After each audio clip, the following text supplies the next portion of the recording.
Hi guys, welcome back to our channel learn Hindi in Telugu. సులువైన రీతిలో మనం హిందీ నేర్చుకుందాం. మరి ముఖ్యంగా ఈ వీడియోలో డైలీ హిందీ సెంటెన్సెస్ నేర్చుకుంటున్నాం. మరి ముఖ్యంగా ఈ వీడియోలో ఏంటంటే క్వశ్చన్స్ ఎలా అడగాలి అనే దాని గురించి ఈ వీడియో ఉంటుంది. ఫస్ట్గా మనం మొదటిగా చూసినట్టయితే కౌన్ అంటే అర్థం ఎవరు. ఆప్ కౌన్ హే అంటే మీరు ఎవరు అని అర్థం. నెక్స్ట్ క్యా అంటే ఏమిటి అని అర్థం వస్తుంది అన్నమాట. క్యా అనేదానికి మనం ఎగ్జాంపుల్ చూసుకున్నట్టయితే ఏ క్యా హే అంటే ఇది ఏమిటి, క్యా హో రహా హై అంటే ఏమి జరుగుతుంది, అట్లా అన్నమాట.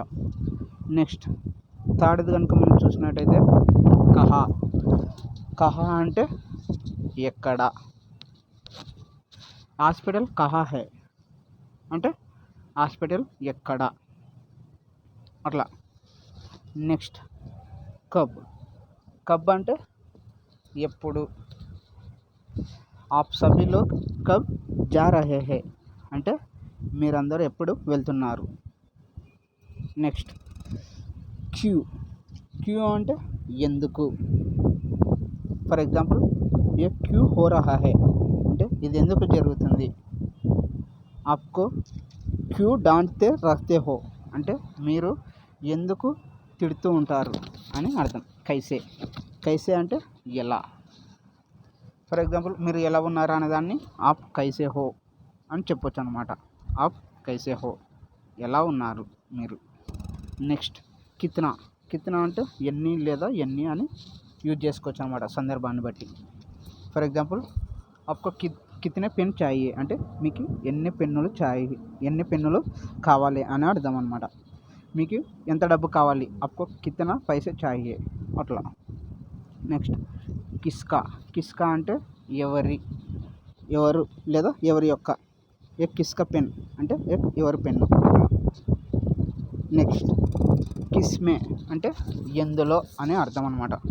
ఏ పానీ కిస్మే డాల్నా హై లేకపోతే ఏ సామాన్ కిస్మే రఖనా హై అంటే ఏ సామాన్ కిస్మే రఖనా హై అంటే ఈ సామాన్ మొత్తం ఎందులో పెట్టాలి. ఏ పానీ కిస్మే డాల్నా హై అంటే ఏ నీళ్ళు ఎక్కడ పోయాలి అని అర్థం. కితనే బార్ అంటే ఎన్నిసార్లు. మీ కితనా బార్ బతావు అంటే ఎన్నిసార్లు నీకు చెప్పాలి అని అర్థం. కితనే బార్ అంటే ఎన్నిసార్లు. నెక్స్ట్ కహా తక్ అంటే ఎక్కడి వరకు. ఏ గాడి కహా తక్ జాయేగి అంటే ఏ బండి ఎక్కడి వరకు వెళ్తుంది. కహా తక్ అంటే ఎక్కడి వరకు. నెక్స్ట్ కబ్ తక్ అంటే ఎప్పటి వరకు. ఎప్పటి వరకు. ఫర్ ఎగ్జాంపుల్ చూసుకున్నట్టయితే ఫర్ ఎగ్జాంపుల్ ఈ కార్యక్రమం ఎప్పటి వరకు జరుగుతుంది. ఏ కార్యక్రమం కబ్ తక్ చలేగా. Thanks for watching. మరిన్ని వీడియోస్ కోసం please like, share and subscribe our channel. మరిన్ని ఇంకా ఎవరికైనా హిందీ నేర్చుకోవాలని ఆసక్తి ఉంటే వాళ్ళకి షేర్ చేయవలసింది కోరుతున్నాను. Thanks for your patience. Thank you.